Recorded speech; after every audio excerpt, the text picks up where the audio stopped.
Okay, if there is no doubt, then we will continue with the rest of the part of the female reproductive system.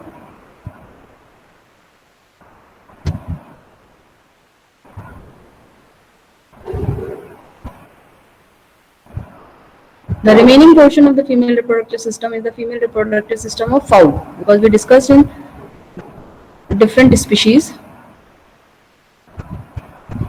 but we left over the female reproductive system of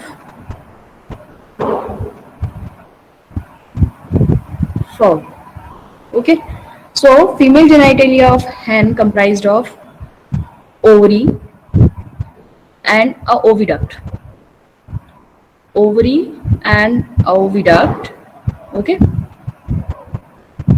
Oh, and only left side of female genitalia is well developed. Right side of Mullerian duct get atrophied, and that's why you will find only left oviduct developed very much.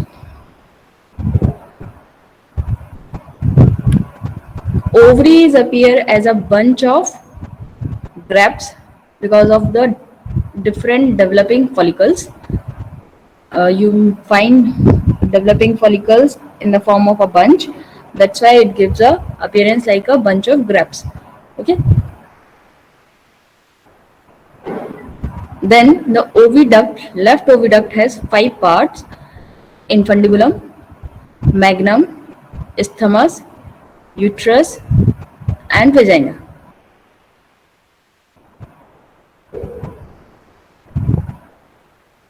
The infundibulum is the place for the reception of the ovulated egg cells and for fertilization. The infundibulum can be divided into 2 parts, that is a funnel shaped part followed by a tubular part. Funnel shaped part followed by a tubular part. The funnel shaped part is a thin walled structure, has low mucosal fold, and it opens into the coelom. Coelom term is used for the body cavity. No clear-cut demarcation is present between the thoracic and abdominal body cavity in case of fowl. That's why their term is used, coelom cavity or thoraco-abdominal cavity. This kind of terms used in case of fowl. So the funnel portion is open into the coelom to receive the egg,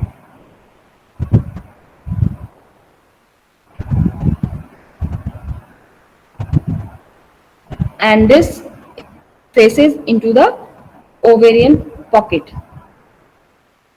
The opening is in the form of elongated slit, and then this funnel portion is continued by the tubular part.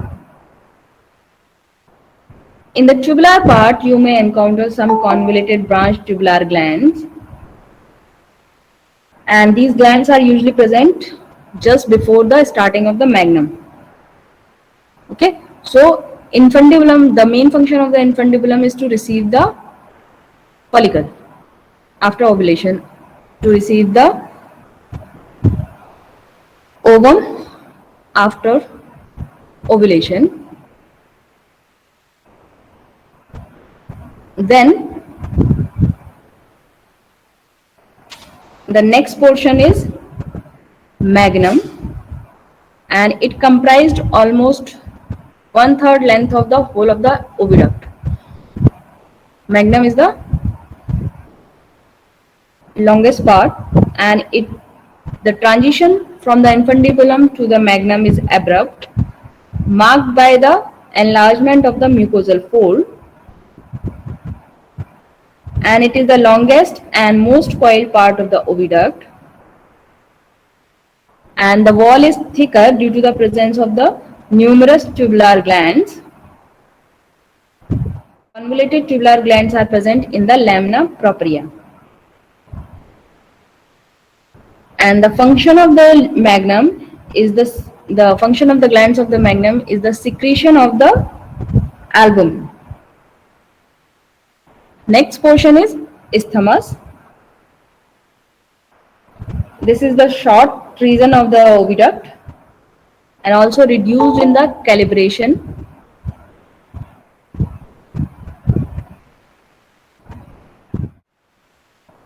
Translucent band of tissue marks the exact junction of the magnum and isthmus. The fold of the isthmus are less prominent.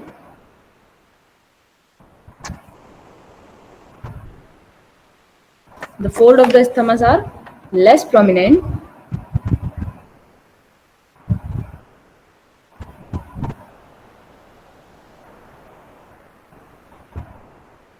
And it secretes the cell membrane. It secretes the cell membrane. That's why isthmus is also known as cell membrane secreting portion. Magnum is also known as albumin secreting portion. Isthmus is also known as cell membrane secreting portion. The next structure is uterus. The demarcation between the isthmus and uterus is not very much clear, and it is somewhat short sac-like region. This is the sac-like region of the oviduct of fowl. It has longitudinal mucosal fold which intersected by the transverse furrow, thus having a numerous leaf-like laminae. When an egg is inside the uterus, these lamellae flatten. The tubular glands are present and secrete, and this region is comprised of tubular glands, which is also known as shell glands, and it leads to the synthesis and responsible for the synthesis of the shell. Okay, so in this area of isthmus, cell membrane is secreted, and in the uterus, cell formation take place. The next portion is vagina. The uterus with the vagina is marked by a sphincter. So here you will encounter a sphincter, and vagina is fixed by the smooth muscle and connective tissue in a permanent S-shaped structure.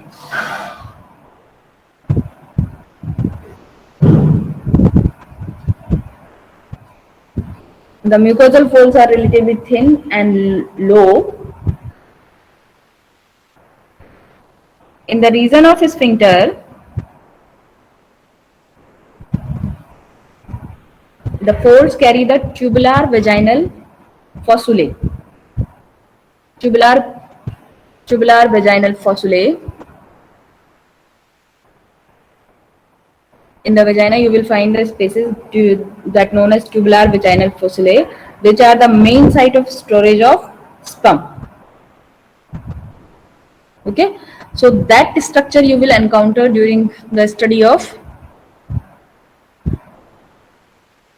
female reproductive system in case of hen. Here you can see the open oviduct. So here you can see some transverse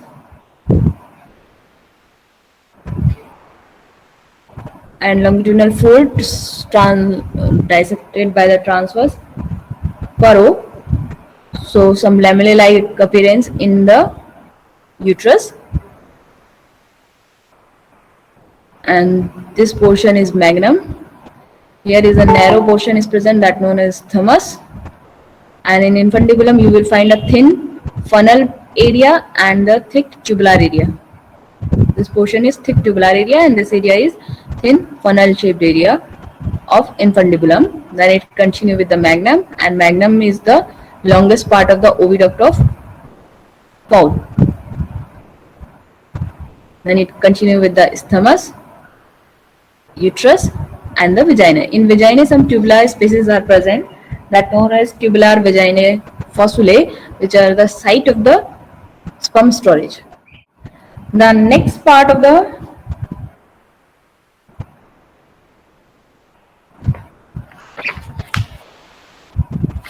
formation of egg, I think you studied in the LPM. You guys studied about the formation of egg? Yes or no?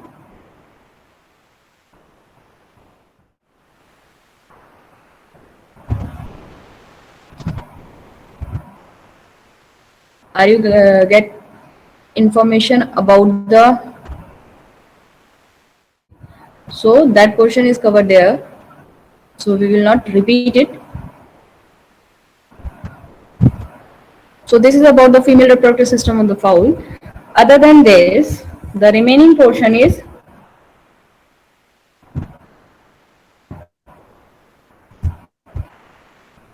okay. Different species, the number of mammary gland is variable, as you can see here.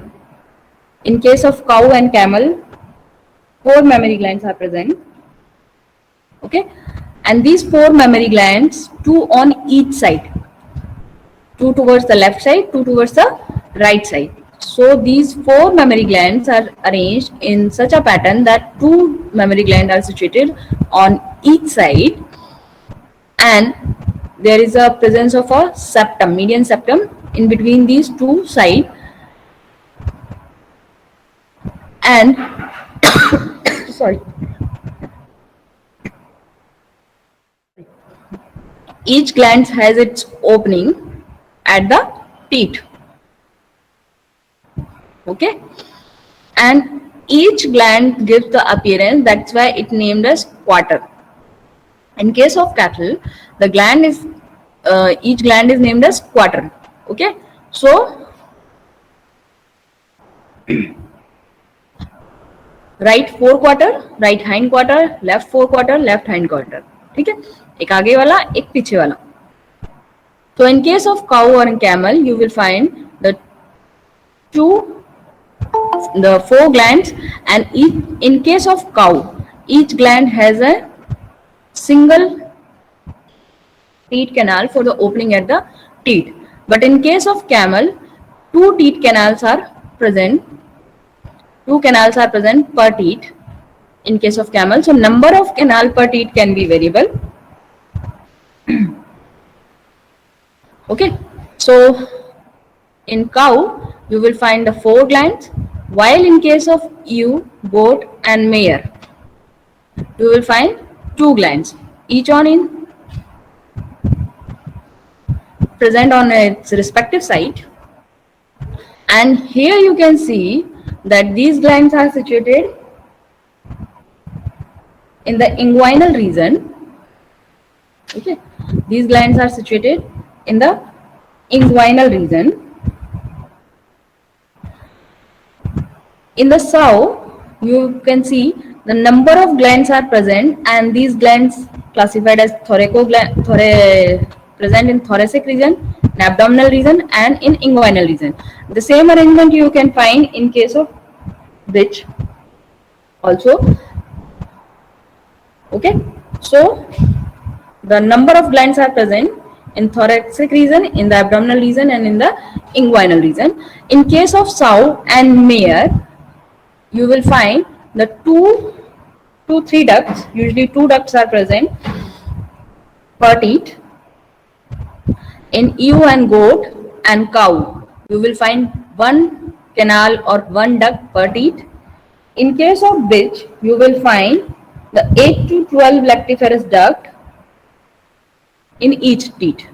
Okay, and the number of glands which present in case of bitch is 5 pairs or 10. Likewise, in sow you will find 5 to 6 pair of mammary gland. Okay, so that kind of arrangement you will find in the different species for the mammary gland. The development of mammary gland is occur especially at the time of pregnancy.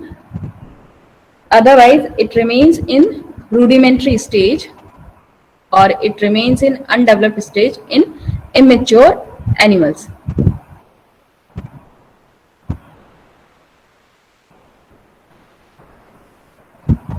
The glands of both sides are separated by the septum. However, demarcation between the glands of each side is not distinct and doesn't possess any septum in between them. These glands are folded by the help of suspensory apparatus, because these glands are situated outside the body cavity, and how these glands remains attached with the rest of the body with the help of suspensory apparatus. Here you can see the connective tissue fibers that attached adhere to the abdominal wall, and this suspensory apparatus is comprised of lateral suspensory ligament and medial suspensory ligament. Median suspensory ligament and lateral suspensory ligament. Okay, so median suspensory ligament is made up of 4 thick membrane of elastic tissue. Out of them, 2 are median in position and form double septum between the glands of both sides, and other 2 are lateral membranes. They also arise from the pelvic symphysis and passes laterally. They arises from the pelvic symphysis and passes laterally, cover the lateral surface of the gland. Okay. Because of the topographical position of gland, its medial side become flat and the lateral side of the gland become convex. Okay, so gland gives, the medial surface of the gland is flat while the lateral surface of gland is convex, and the apex of gland is directed ventrally and succeeded by a projected teat. Okay, succeeded by a projected teat. Gland, when we discuss about the component of the gland, it comprised of parenchyma and the connective tissues components known as stroma. Parenchyma and connective tissue stroma. So the gland is covered outside by 2 layers of fascia, and these fascia send the septum inside to divide the parenchyma into lobules. Here you can see the bunch of numerous alveoli separated from the rest of the numerous alveoli by septae, and the arrangement of these numerous alveoli is under the lobule. Okay, so lobule is made up of number of alveoli. The alveolar cells vary in their form and contents according to the stage of activity of the gland.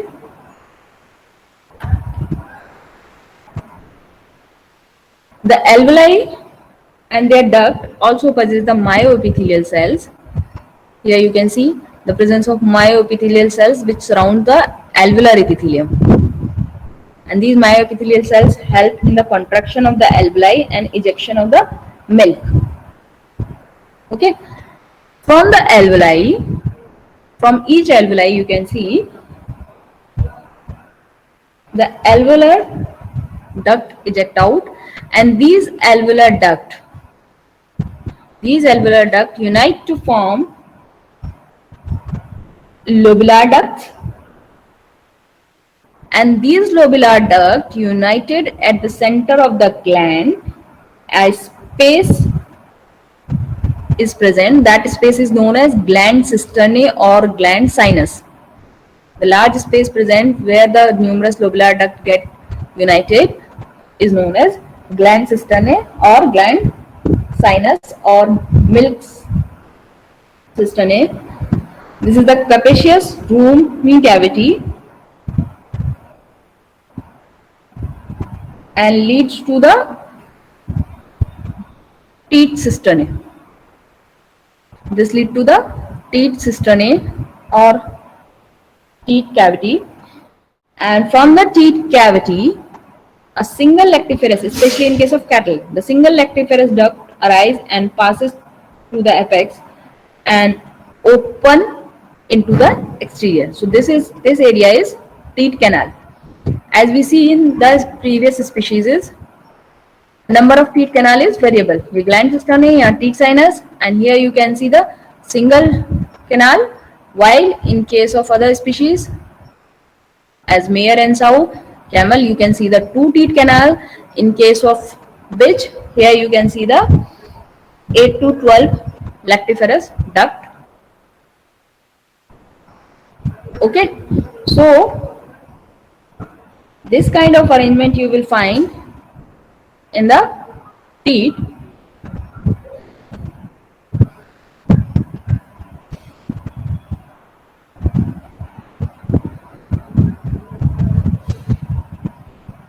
The mucosal lining of teeth canal possesses many longitudinal ridges and appears in the form of radiating projection that known as rosette of Furstenberg. Rosette of Furstenberg is present at this place at the level of teeth canal because the teeth canal is connected with the exterior environment. So to prevent the entry of malicious agent from the exterior, there should be a presence of some protective activity like the presence of keratin plug is formed, presence of rosette of Furstenberg at the teeth canal, so that it prevent the undue entry of external environmental agents within the mammary gland. Okay. The blood supply to the mammary gland is also important. The arterial blood is passes through the caudal epigastric artery and external pudendal artery.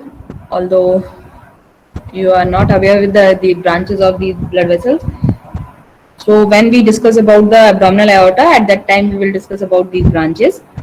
Just for the knowledge purpose, I am discussing it here. Okay. So caudal epigastric artery and the external pudendal artery are the important arterial branches to the mammary gland. The mammary vein is important structure. Mammary vein is important structure as the blood is drained from the mammary gland through the large subcutaneous abdominal vein, external pudendal vein and perineal vein. So large subcutaneous abdominal vein is also known as milk vein, is also known as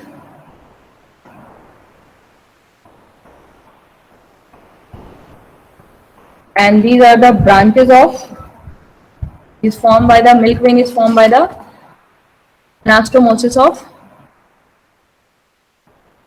cranial epigastric artery,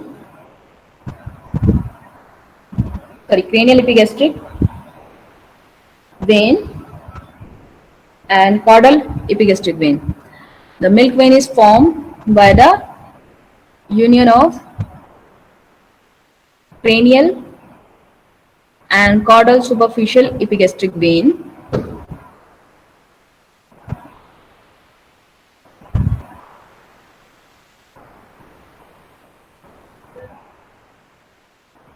And this is supposed to be a landmark for the lactation status of the animal.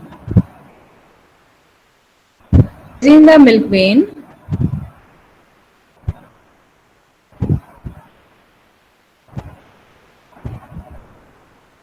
the lactation state of animal can be identified.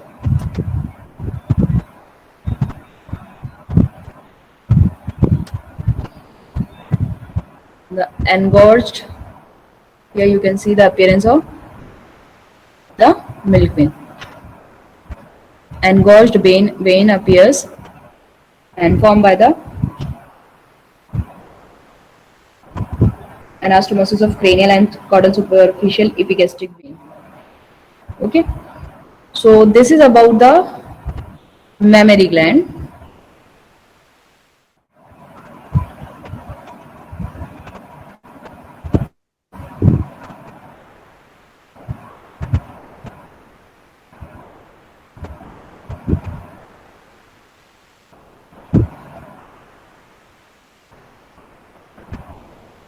अभी तक के course में किसी को कोई भी परेशानी दिक्कत हो, जो चीज नहीं समझ में आई है वो पूछना हो,